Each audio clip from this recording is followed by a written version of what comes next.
and Atsushi Haro champion.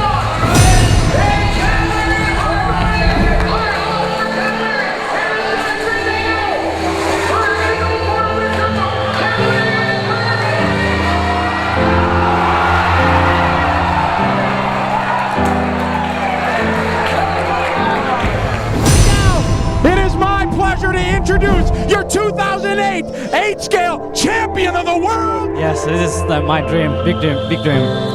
It's like dream come true. 走りきれなかったら、お前もうラジコンやめろと。僕はあの人を倒すために入ってきて、突っ込んで広坂さんの車が壊れたら俺勝ちだよね。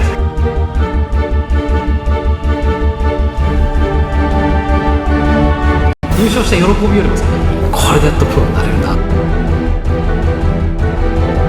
私とか逃げながら話すことあります？ないっす。ここまではないです。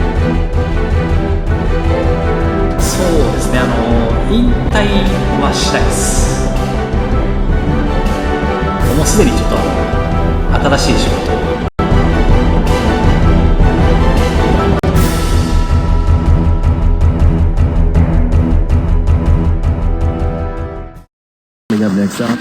これでみんな先に緊張する。そうなんですかね。ハードルを。あ、マジですか。そんなことないですよ。まあどうぞ座ってゆるりと座ってください。皆さんこんにちは、ガガの高橋です。これまでですね、レディオガガのラジコンストーリー、様々な人間に登場していただきました。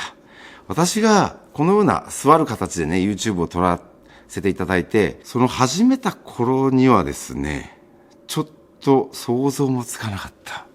まさかね、この人間に、このレディオガガのこの場所に座っていただけるとは、もうね、アンビリーバボーです。私が1990年の後半ぐらいにラジコンを始めて、その頃にですね、日本の頂点、いや世界の頂点で戦っていた男がいます。そして、この日本のラジコン業界のですね、歴史を変えた男とも呼べるでしょう。日本の RC プロドライバー、初の男です。もう紹介はよろしいですね。世界のAtsushi Hara、登場していただきます。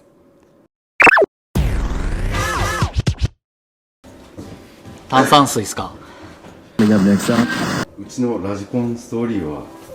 ご覧になっていただくことはありますか？もう全部本当です全部見ましたよ。はい。マジですか？はい。今日これを飲みに来たんです。本当ですか？はい。これどこのですか？これね、ドイツです。ドイツ製なんですね。初なんですけど、ええ。最近僕ハマってるのがキューピーコアゴールドをね、はい、原さんももうあまり若くはありませんから、今日動画を撮っていただくにあたって、はい、これを一つ決めてもらおうかなと。わかりました。はい。僕も、はい、ちょっと他の人の真似になっちゃうんですけど、はい、炭酸水飲めなかったんですよ。マジですか？はい。ここ 1,2 年ぐらいの間に飲めるようになって、でこの美味しさがようやく分かるように、そうなんですか？なってきたと思うんですけど、家だとやっぱりどうしてもよく飲むんで、安いのばっかり買っちゃうんですけど、やっぱりブランド物って美味しいですか？美味しいですね。さっぱり感というか、あと泡が細かいとか、そういう感じはしますね。これいきなり僕と話が合いませんね、じゃあ。そうですか。全然なんかもう出てきた気持ちの問題ですけどね。じゃあ生存確認を今までね、ラジコンストーリーをご覧になっていただいているということで、趣旨はなんとなくね、お分かりになってるかなと思うんですけど、ちょっとね、先にそのお話を聞く前にですね、今の原さん、先日ですね、確かホットポティーズとの契約が終了したと。今ちょっとどういう状況なのかっていうのを、見てる方もね、一番最初に気になるんじゃないかなと思って、その状況だけちょっと先に教えていただけないかなと思いまして。実はですね、ここに来る前に、もうすでにちょっと新しい仕事を始めまして、ようやくその話がまとまっで、まあ、HB を辞めた、まあ、辞めたというか HB はまあ契約が去年の末までだったんで、まあ、このコロナの状況もあり、まあ、お互いこう厳しい、まあ、僕も外にも行けないし、まあ、会社の方もやっぱりヨーロッパ特にやっぱロックダウンとかの影響ですごくダメージを被ったようなので、まあ、ちょっとここは一回リセットという形で、まあ、契約であるから上に逆にここで終わることが、まあ、容易にできるという、まあ、更新しなかったっていうところなんですけど、まさかそういう状態になるとは思ってなかったんで、もうちょっとやると思ってたんで、やるんであれば、こういう仕事したいなというところの部分で合致して、今ちょうどですね、今日ちょっと初めてこれ、もらってきたばっかりなんで、使わせてもらいたいと思います。インフィニティなんと、はい、なんとで、まあ、クリエーションモデルっていうのはまあ社名なんですけど、まあ、クリエーションモデルの方で、まあ、レースを売りにしてる会社なんで、まあ、レースに携わっていくんですけども、まあ、立場としては、まあ、より裏方の方を、まあ、会社だけじゃなく、まあ、業界の裏方の方も、まあ、ぜひ自分の力を注がしてもらえたらなという部分で。ということはですよ、ドライバーとしては引退ということになるんですか？そうですね、引退はしないです。引退はしない。で、引退ということをする必要が僕にはないかなと、このラジコンの、ドライバーにおいて、まあ、引退をする必要は僕はないかなと思ってるので、まあ、ある意味まあ、ゴルフとか他の、ジャンルでも、まあ、年を、まあ、年齢制限がないところと、まあ、いつまでも走ろうと思えば走れるという部分で、プロポをもう完全に置いてしまうということは、多分生涯ないと思います。ラジコンでやってきましたんで、ちょっとやっぱり衝撃発表ですね、これはね。そうですね。で、まあ今までの通りに、まあ、プロドライバーであれば、チームに属しましたと、契約しましたっていう発表を、まあ、通常ならやるんですけども、まあ、そういう部分の裏方、まあ、新しい人たちだとか、まあ、これからさらにそれを目指していく人たちのための土台作りっていうのを、まあ、もっと自分が率先してやっていかなきゃいけないなというところで、ちょっとじゃあごめんなさい、その辺の話はちょっと聞いちゃうと長くなりそうなんで、ちょっとこれラジコンストーリーがメインになるので、最後の方によかったらね、そのあたり、これからの原敦という点でまたお話聞くとして、まずはじゃあそのラジコンとどう出会ってどう接して、どういう過程を経て今に至るというものを淡々と語っていただけたらなと思いますので、またそのあたりは後ほど聞かせていただきます。すいません。で、ちょっと私からねプレゼントがあるんですよ。今着ていただいているパーカーね、これ先ほど購入していただきましてありがとうございます。欲しかったんですよ。ありがとうございます。すごい欲しかったんですよ。いいんですか、本当に。で、じゃあ僕の方からですね、プレゼントが一つあります。これちゃんと見えてますよ、ロゴ。もうちょっと目の前すぎてちょっと違和感があるぐらい。ちょっとこうそうこういうことですね。そんな感じですね。はい。改めてレイディオガにようこそ、ありがとうございます。ありがとうございます。今おいくつになられますか？41です。41。はい。80年生まれぐらいですかね。79なんですよね。なんと同じ70年代生まれじゃないですか。ギリ70年代なんですよ。そうですね。ということは、まあその約40年の、その歴史の中で、ラジコンとのファーストコンタクトというのを教えていただきたいんですけど。最初はですね、まあ自分の父親がまあ最初にまあ始めたというか、まあ車が大好きで、で若い頃からまあバイクやったり、車をいじったりだとか、まあちょっとうる覚えなんですけど、なんか自慢話で、なんか大学時代だかなんだかに、なんか図面だけはすごい車の図面をこう描いてみたみたいな。でも当然それが実物になるわけがなく、まあそういう夢を持った感じで車が大好きでやってきたみたいなのを話は聞いてたんですけど、父親の兄弟、お兄さんも車大好きで、でなんかの表紙にタミヤのワイルドウィーリはいはいはい。ーの、まあ、昔のやつですよね。ラクダパックってわかりますいうわかります。はいやつがついてるやつはいはいはい。で、はい最初それをもらってきたんですよ。あ、もらってきたんですね。はい。なんかもう使わないからっていう。はいはいまあ、ちょこっと走らして、はいで、まあ、飽きちゃったかなんだかで、そんなに置いてあったやつをもらってきた。はいそしたらもうやっぱり車がもうボロボロになっちゃってあて、ーで電池とかももうほとんど、まあ、かすかに動く程度。はいはいはい。で、一応動くんだけど、でそれを走らせるのに、まあ、近所の、はい家の近所でやっても面白くないから、はいなんかこういうのってやっぱりサーキットってあるだろうなと。うんうんでもその当時やっぱり今みたいに簡単にね、ネットで検索とかできる時代じゃなかったんで、まあ、それこそあれどうやって調べたのかな、ラジコンマガジンをいきなり買ってきたのか、まあ、専門誌としてラジコンのものを買えば何か情報があるかなみたいなので見たら、家のすぐ近くに西山模型という、まあ、僕横浜出身なんですけど、はいはいはいで横浜に西山模型っていうのがその住所が書いてあってで見たら意外と近そうだなと。ごめんなさい。はい、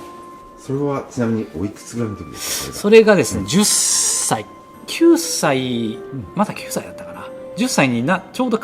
なる年なので89年ですね。ファーストコンタクトとしては、はい、小学3、4年生確かぐらい。4年生だったと思いますね。あーちょっとそこの記憶がはちょっと曖昧なんですけど、はいただ9歳の終わり頃、はい。 10歳になる年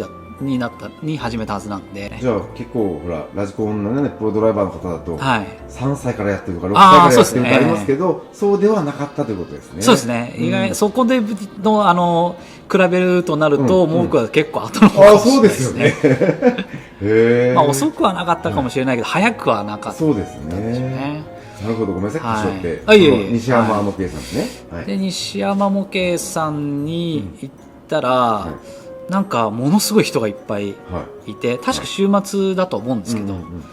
あの頃はやっぱりもうラジコン人口というか、まあ、ラジコンやってる人も多かったと思うんで、はいでバギーブーム、多分バギーブーム、第2次バギーブーム、そうですかなね。多分タミヤさんの車でいうと、うんグラスホッパーとか、はいはい。ホーネットとか、はいサンダーショットとかあーが多分あの頃に新しいやつとして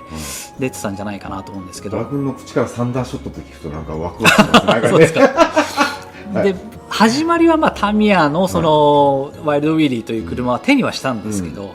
これがやっぱり壊れてて、はいで走らしたら、一周も走れなかったんじゃないかな。あまあ、自分が持ってた車がもう全然走れなかったっていうのは覚えてるんですけど、記憶によくあるんですね。はいはい。でそれよりも、そこに走らせてる人たちの車のスピードが、もう、まあ、自分の父親も含めて想像を絶するなるほどね。スピードで走っていたと、なんだこれはラジコンっていうのはこんな速いもんなのかと、まあ、ちょっとラジコンを、まあ舐めてたというか、はいなるほど。そういう衝撃を多分あの頃に、まあ、僕はまあまだ子供だったんで、そこまでまあ考えてなかったと思うんですけど、まあ、父親の方はやっぱり衝撃をそうで受けたようで、でやっぱり何かハマるとすぐこだわりたがる人だったので、まあ、その西山模型さんので売ってる車の中で一番いいやつマジっすかはどれかというのをまず探し始めて、で一番最初に買いたかった車、今でも覚えてるんですけど、その時の買ったラジコンマガジン、まあ、記憶にある中で一番最初に見たラジコンマガジンに、ヨコモさんの、スーパードッグファイターが広告で載ってて、でそれを買うと決めてたらしい。なるほど。でタミヤさんの車で始めた、ワイルドウィーリーで始めたのはこれ事実なんですけど、まあ、実際にはほとんどこう動かすことができず、なるほど。でそれをまあ買い直すよりはもうその当時の一番まあ、世界チャンピオンカーみたいなのが欲しいってなって、でスーパードッグファイターを買おうと思ってたんですけど、なんか何月発売予定って書いてあったのが、待てと暮らすと出てこなくて、でその時に京商さんのターボオプティマミットという車が、まあ、同時にタイミングで発売されてて、本当はスーパードッグファイターを買うつもりでいたんだけど出てこなくて、待ちきれないのでターボオプティマミットを買ったっていうのが一番最初の車なんですけど、まあ、これがいきなりまだ走らせたこともほとんどないのに、いきなりまあ、今でいうハイエンド、まあ、その当時の一番いい車をまあ買ってしまったというところがスタートですね。それは、お父さんが自分でやるイメージだったの？それとも、原くんにやらせてあげるっていうイメージだったんですかね？多分最初は1台で2人でやるっていう、あ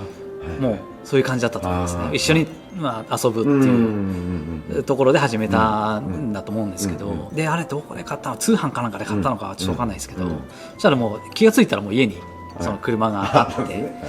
でそれを組み立てて、で走らせに行こうと、でまたその西山模型が家から5分ぐらいの場所にあるんで、でそこに行けば人もいっぱいいるし、でその中で同じような車を手に入れたわけだから、ああいうスピードで走れるだろうと。で持って行ったら、なんか今でも覚えてるのが、なんか紙に名前書いてくれって言われて、で自分で書けないんで、子供なんでよくわからないで、多分父親がそれ書いて、でそれをこう壁にこうつけて、貼り付けて、で順番があるんだなと、走らせる人がいっぱいいるから、で多分順番待ちの自分がこうなんかその辺こういう順番で走るのかなと。でしたら順番がやってきたようで、で車用意して、したらこういきなりこう列にこう並び始めて、なんとしたらいきなりねレース日だったっていう練習っていうかその走らせに行ったらいきなりレース日だったんですよね。なんと、知らなかったんですね。じゃいきなりサーキットで、まともなラジコンカーを壊れてない、走らせるのがいきなりレース出ちゃったってことですか？そうです。でもそれこそ本当右と左が分からないですよね。で一番最初に言われたのが、覚えて最初僕にやらせてくれたんですよ、父親が。で淳、これをね、こっちにやったら車が右に行くか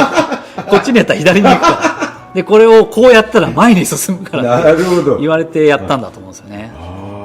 で当然のことながらまともに走れるわけです。そうですよね。2分を2回、4分の間に何周走れたかちょっと覚えてないですけどそれが一番最初のサーキットですね。それが一番最初のコースデビューというか、ラジコンデビューですね、ある意味。それから練習をちゃんとこうするようになって、でもう一回西山サーキット行った時に、もうその時よりは少しはこうまともに走れるようになり始めた頃から、面白いな、ラジコン自体がもう面白いなっていう認識になってきて、もうラジコンやりたい、もう自分からですね。そうですね。で最初は父親と一緒にやってて、で車も順番こに代わり番こにやったりとかしてたんですけど、それはどっか駐車場とか？そうですね、駐車場、家の前の駐車場であったり、あの当時公園とかでも走らせても、大丈夫な時代だったっていうだったので、あの頃はもうとにかく週末だけでしたけど、父親が休みの日に持って行ってどこかで走らせるか西山サーキットへ行くかみたいな感じでやってたんですけど、でその頃に2回目のレース出た時だったかな、もうあの頃、もう世界に君臨していた、世界の、トップに君臨していた広坂さんが来てたんですね。なんと、それは2回目の時ですよね。多分あれ2回目の時だったと思うんですけど、要は雑誌にもうすでにもうどれ開いても広坂さんがこう載ってるという状態で、お父さん、自分のね父親があそこにいる人が本当だ世界チャンピオンの広坂正美さんだよって言って、本当だと思って、でサインねやっぱもらってきたら、でその時やっぱさっき言ったレースに出る時ってエントリーカードが貼り付けて、でそこに名前とタイムとみたいな、でそれをカードをレースが終わってもらって、でそのカードの裏に書いてもらおうって言って、で広坂さんに、で本当は自分の父親が全部こうもらってきてもらってって、話しかけるのも恥ずかしいしと思ってたんですけど、でやっぱ自分でそういうの行かなきゃダメだと。で話しかけるきっかけは父親が作ってくれたんですけど、自分も行ってこれサインしてもらえますかって広坂さんに、サインしてもらったっていう記憶はすごく残ってますね。残ってるんですね。じゃあもうその以前にラジコンマガジンなんかを見て、そういうレーサーに憧れたりとか、そういう世界があるっていうことは知った上でもうその西山模型さんに行ってたってことですよね。そうですね。もう雑誌を見まくって、で、まあ、あの頃見て楽しかったのは実は通販の、わかる。ね、通販の、ね、高いものってどんなもんなのかなとか、なんか、ものすごい高いモーターとか、電池とか、なんか聞いたこともないようなブランドだとか、で、車とかもまあいろいろまあ、海外から入れてるものすごい高いのあるじゃないですか。これこんな値段のものってどんだけなのかなみたいな、そういうワクワク感も楽しみながら、でまあそういうのを見てましたね。まあ、僕は多分、まあ、他のこういうまあ、ラジコンのドライバーとしてやってきた人たちに比べると、まずその西山模型という環境が、多分当時最強にいい環境であったと思うんですけど、だからその初めて見たレースが西山模型のレースであったんですけど、ほぼまあ日本でいう多分一番レベルの高いローカルサーキットだったんだと思うんですよね。でそのレベルの高いところで始めたから、それにまあ当然最初全然走れないんで、でついていこうと必死についてたところが、見てたのがもういきなりその日本の中でいうトップレベルだったので、その分やっぱ周りからのまあ教えてもらったりだとか、で周りについていこうというまあ目標とするスピードが速かったところで、まあある意味その上達っていうのがローカルで本当に地方で全然ワークスとかいないところでやるよりは上達が早かったんじゃないかなというのがあって、まあ、その89年にまあ、ラジコンっていうのを初めて、ラジコンマガジンっていうのを買って、そしたらその時に全日本選手権が読売ランド、ところでやった全日本選手権、電動バギーの全日本選手権なんですけど、どうやら読売ランドっていうところで、まあ、有名な読売ランドでラジコンの全日本選手権があるということで見に行ったんですね。まだ始めたばっかり、そう見学しに行ったんです。でこれが全日本選手権なんだなと、まあ、全然ね雰囲気というかまあすごいし、まあ、西山サーキットと比べるとだいぶこう感じが違うんで、これが本当の全日本選手権なんだなっていうところで、その全日本選手権を見て、でその翌年も読売ランドで2年連続で、同じ会場で全日本選手権やったんですけど、もうその翌年には全日本選手権去年初めて見た、見学しに行った全日本選手権出たいという目標をもういきなりつけて、で出るにはどうしたらいいのかと、で当然まだまだ下手くそなんで、まあ、とにかく練習するしかないと。でどうやらその全日本選手権に出るには、予選会っていうものを通らなきゃいけない。で一次予選二次予選っていうのがあって、一次予選がやっぱり頃各会場で各サーキットでやってたんで、まあ、当然西山模型でもその一次予選をやってて、でそれをまず目標に、一次予選突破を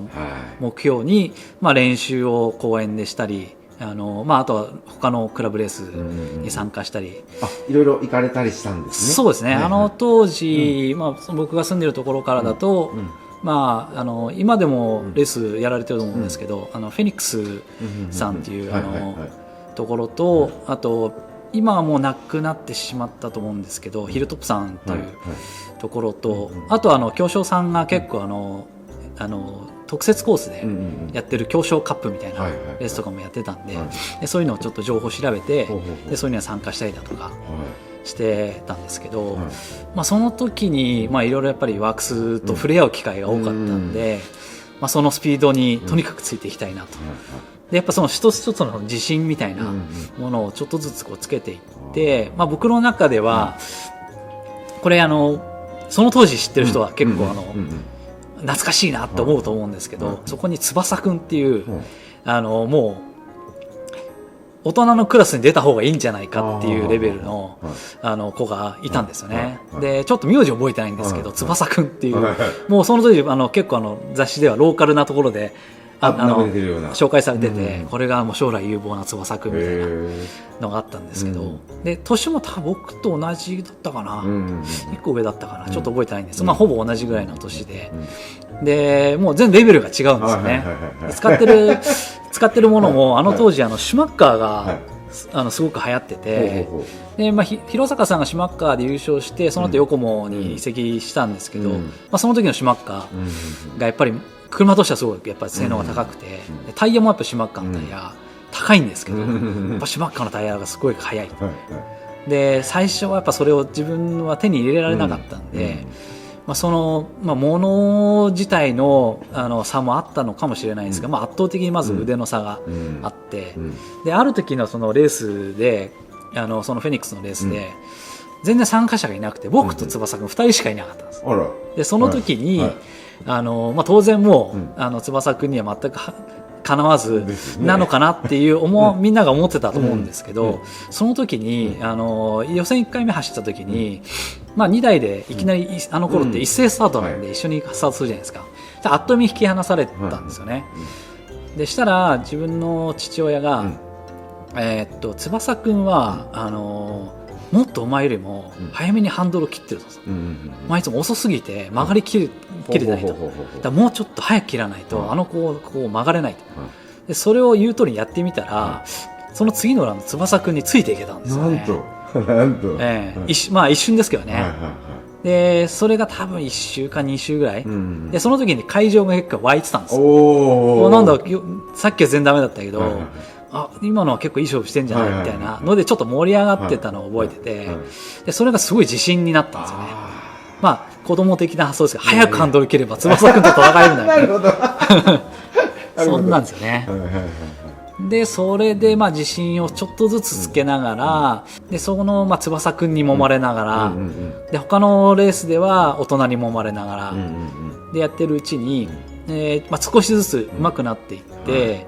でそこで西山模型でやった一次予選、日本選手権の一次予選に、参加したと。それが初めてどのくらいですか？それまだ1年ぐらいですね。1年ちょうど1年経ったか経ってないぐらい、1年未満。それまではもう毎週のようにどこかでラジコン毎週やってましたね。であとは父親がちょっと早めに家に帰ってきた時は、夜公園に行ったりだとか、で全日本のその一次予選にようやく参加するところまでたどり着いて、であの頃、一次予選に出る前に、最初4区しか持ってなかったんですけど、そのターボオプティマミットしか持ってなかったんですけど、その京商さんが主催したどっかの特設サーキットでやったレースの時に、景品でアルティマだったと思うんですけど、なんか景品でもらったんですよ。なんか当たったんですよ。肉が当たっちゃったんですよね。でそれで最初はようやくこれで2台車を所有することになったんで、ようやく僕は、僕用の車と、父親の車と2台あったんですけど、どうやらやっぱ肉の方が全然難しいと。で難しい車はやっぱり上達するだろうから、肉もやらなきゃダメだなと。で4区ばっかりやってたらやっぱうまくならないかもしれない。最初父親が肉やって僕が4区だったんですけど、そこで多分もう早々と父親はメカニックへやりがちなパターン、やりがちなパターンですね。メカはもともと好きなんで、でもメカやるからお前が両方やりなさいと。でそれで両方やるようになり、ただやっぱり肉走れないですよね。4区ばっかりやってたんで。で当時やっぱタイヤがグリップしない、で電池も当然余裕がないどころか、普通に売ってる安い電池では持たない、走りきれないになっちゃってるからそうなっちゃうんですね。で頃まで予選は2分だったんでいいんですけど、決勝残ることを考えると4分走行するのは特に4区はきついわけですね。やっぱいい電池がないと、電池が4分の前になくなってしまうということがよくあったんで、肉をやるにあたってやっぱドリフト、要はスライドですよね、速く走るためのスライドをマスターしない限りうまくは絶対ならないと。でスパルタではうちなかったんですよ。そうなんですね。うちは足立君とは違うってことですね。真逆ですね。僕はよく足立君の話に足立君のストーリーね、しんのすけストーリーによく出てたと思う。僕の名前出てたと思うんですけど、通りで、もう始めた頃からその西山模型で知り合い、ちょっと一緒に子供ならではのつながりで、当時多分2人で普通にかけっこしたりだとか、あそこまでどっちが早く行けるかとかくだらないことみたいな、くだらないことしてたと思うんですけど、で頃にひたすら練習ですよね。でスライドの練習で、スライドっていうのはもうインベタベタをいかに失速せずに曲がれるか、カウンターステアを当てるんだけど当てすぎたら失速しちゃうんで、止めない練習ですよね。ででそれを繰り返しやって、でそれの時にフェニックス、さっき言ったフェニックスさんのそのレースっていうのは公園だ、本当の公園、砂の公園なんで、とにかく食わないんですよね。でそこだってより走れない。であの頃、今ちょっと再燃してるところありますけど、FF がもう絶頂期の頃で、あの時代ですね。あの時代ですね。もう FF が本当にもう広坂正美をもってしてでも、フェニックスの肉クラスで、リア駆動の車を持ってきて FF に勝つのはおそらく無理じゃないかと。でこれ実際に勝てなかったんですよね。もしかしたらいつかのレースで勝ったのかもしれないですけど、僕が見てた中では A メインに残ることがまず第一関門で B メインまでしかなかったんで、12人しか残れないんですよ、決勝に。でそこの12人にリアクが入るだけでも、もう拍手が出るぐらいすごいなっていう時代だったところに、で、その広坂さんが苦戦してるところも目の当たりにして、でやっぱり FF 欲しい、速い、欲しくなるじゃないですか。なりますよね、当然ね。で、お父さんの FF やりたい、FF 欲しい、ダメだってずっと言われたんですよね。あれだけは絶対ダメだと。その時の考え方としては、FF をもちろんバカにするわけではなく、あれに頼っちゃうとうまくならないなと。要は速く走れる、楽に走れるだろうし、速いけど、それはあくまでもその車の構造上の利点があるわけであって、結局うまくなりたいんであれば、やっぱりコントロールを身につけないといけないから、FF は後でできるけど、もう今その練習するにはもうとにかく厳しい状態でやった方がいいと。素晴らしいですね、お父さん。そうですね、今考えたら、いい練習方法をいろいろ編み出してくれたなと。やっぱりその公園だとか駐車場でやるにも、とにかく食わないタイヤをわざわざつけて、厳しい状況にして、でより正確なテクニックが身につくようにいろいろやってた感じですね。お父さん自身も、志高くあって成績を上げるってことに対してね、真摯にやってて、でそれに原君も追従してたってことですよね。そうですね、同じ思いでね。真剣にはもちろんやってましたけど、結構スタンスとしては、結構のほほんとやってた感じです。周りからもそうやって見られてたんじゃないかなと思うんですけど、例えば足立君のところはかなりスパルタなぶん殴られてましたね。大丈夫かなと。あそこは周りで見てたんですか、やっぱり。いや、だって音が聞こえますからね。怒鳴り声と、その後必ず何か大きな音がしてたので、またやられてるみたいな。でもあそこに愛はあったと思いますよね。もちろんそうですね。愛がある時代で、あのところは当然ね、今とはちょっと時代が違うんですけど、うちの方は真逆な感じで、いつもニコニコしながら、今日は良かったね、悪かったねみたいな感じでやってたんですけど、その自分のその親に対しての環境もありますし。その帰ってたサーキット、たまたま住んでた場所がそういうところだったっていう環境が良かったところで、その一次予選、全日本選手権の一次予選に参加した時に、ある程度もうクラブレースでも一応決勝というものには残れるように、A メインにも多分何回か残ってたんじゃないかなと思うんですけど、ちょっとなんか子供速くなってきたなみたいなところのちょうどその境なところで、その一次予選に参加した時にその時、またローカルな話になっちゃうんですけど、あの時そのシュマッカーがやっぱりチームシュマッカー自体、シュマッカージャパンっていうのが多分あったと思うんですけど、そのシュマッカージャパンの、エースドライバーの清原さんっていう人がいて、その清原さんっていう方も、全日本選手権ではちょっと目立った成績っていうのを残さずに、ラジコン自体からはちょっと退いた感じだったと思うんですけど、でこの清原さんっていう人がやっぱりその界隈では、もうローカルでもとにかく速い。もうあの人がいたら優勝はもう多分あの人に決まりだなという感じで、優勝を目指していってた人はあの人いたら今日、もう諦めるしかないなみたいな、そういう人がいたんですよね。でその清原さんが同じ組になぜかランダムに組まれて、でその清原さんと同じ組に4区だったと思うんですけど、でその時にもやっぱ父親に、清原さんでよく見てる清原さん一緒だから、あの人についていければ、勝たなくても、あの人の近くでゴールすればもしかしたら予選通るかもしれないと、その目標としてね、はい、とにかくあの人についていくことを考えて、でもう分かったと、もうあの人よくね普段から見てるから、もうとにかくその人に清原さんについていくのは、もうこれがもうやらなきゃいけないことだと、いうことを思っていったら、なんとね、なんでかわかんないですけど、勝っちゃったんですよ、ね、マジですか。その日でね清原さんの前でゴールしちゃった。マジですか。だあれはもうそれこそ引っ張られて、やっぱり子供のその吸収力っていうか、その実力がその時あったわけではおそらくなく、たまたまその清原さんのスピードが、その取り込めた部分が多分あったんじゃない、引っ張ってもらえた、引っ張ってもらった挙句、ちょっとこう前でゴールすることができちゃった。僕がその時に圧倒的に速かったってわけじゃなく、清原さんの調子がおそらくすごい悪かったんですよね。だから多分ついていけて、本来のあの人の調子だったらおそらくトップ通過するレベルだと思うんで、もうついていくことすらできなかったかもしれないけど、たまたま清原さんの調子が悪かったからより引っ張られて、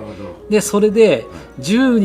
人までしかその時残れなかったんですよ、一次予選。そしたらね10位で残ったんですよ。でそしたらその時シマッカジャパンを支えてたモーター屋さんのJ パワーというブランドのモーターがあったんですけど、でそのモーターを巻いてたのが、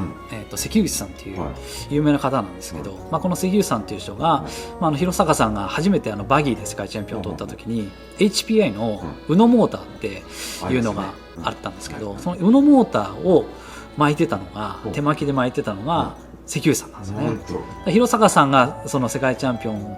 をバギーで取った時の、立役者の一人の関口さんが、その後、J パワーというものを立ち上げて、でたまたま僕はその時使ってたモーター、買って使ってたモーターが J パワーのモーターだったんですね。でその J パワーのモーターがやっぱりその界隈でもすごく流行ってたんで、J パワーのモーターをつけて、その予選を戦って、でその清原さん、J パワーのワークスに、その上でゴールしてしまい、で予選も通ってしまったと。であの時に父親から実はね、全日本選手権には出るつもりで、当然出たいなというつもりで参加はしたけど、実はね、出れないんだと。仕事もあるし、全日本となると1日じゃ終わらないじゃないですか。やっぱその資金面の部分だったりとか考えた時に、その泊まりで行って、で参加費もやっぱ高いわけじゃないですか。そのクラブレースに比べるとやっぱりだいぶ高いし、会員になったりだとか、で全日本選手権ってやっぱクラブレースのノリで行ってもしょうがないから、やっぱりある程度物も揃えなきゃいけない、ってなると、まずモーターとバッテリーってその揃える中で高価なものになるんですけど、これちょっと用意できないかもしれない、用意できないのに行っても、ただダメで終わる、ただなんとなく行っただけで終わっちゃう可能性があるから、で予選が通っちゃったけど、ちょっと全日本選手権出るのはやめようかとのを聞いた時に、ちょっと僕もがっくりして、そうですね、それが今でも覚えてるんですけど、でがっくりしてるところ、ちょっと現場だったんですよ、コースのサーキットでの現場なんですけど、そしたらその関口さんが、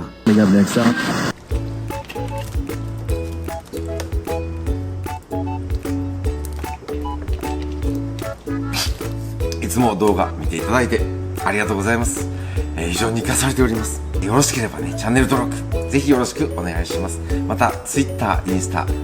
Facebook もやっておりますので、そちらもフォローをぜひお待ちしております。